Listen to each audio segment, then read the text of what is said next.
பழந்தமிழர்களிடமும் சரி பழங்கால இந்தியாவிலும் சரி நடுகள் வைக்கும் பழக்கம் இருந்துள்ளது. நடுகள் என்பது இறந்தவர்களின் நினைவாக எழுப்பப்படும் வீரக்கல் ஆகும். நடுகள் நிறைய வகைப்படும். நினைவுக்கல், வீரக்கல், நவகண்டம், அரிகண்டம், சதிகள், புலிக்குத்தி பட்டான்கள், காட்டுப்பன்றி குத்தி பட்டான்கள், பாம்பு குத்தி பட்டான்கள் என பல வகைப்படும். இந்தியாவில் அதிகப்படியான நடுக்கற்கள் கர்நாடக மாநிலத்தில் கிடைத்துள்ளது. சுமார் 397 நடுகர்கள் கண்டறியப்பட்டுள்ளன. தமிழ்நாட்டில் 202 நடுகர்கள் கண்டறியப்பட்டுள்ளன. இதில் தீப்பாய்ந்து பட்டான்கள் வகை நடுகள் மிகவும் அரிதான ஒன்று.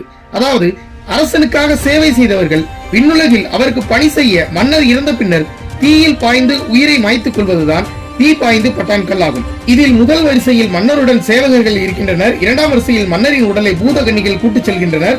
மூன்றாவது வரிசையில் சேவகர்கள் அக்கினி குண்டத்தில் விழ தயாராக உள்ளனர். இப்படி பல நடுக்கர்கள் இந்தியா முழுவதும் இருக்குது. நீங்க இதுக்கு முன்னாடி நடுக்கர்களை பார்த்திருந்தீங்கன்னா எங்க பாத்தீங்கன்னு மறக்காம கமெண்ட் பண்ணிட்டு இந்த வீடியோ பிடிச்சிருந்தா லைக் பண்ணிட்டு நம்ம பக்கத்தை சப்ஸ்கிரைப் பண்ணிக்கோங்க.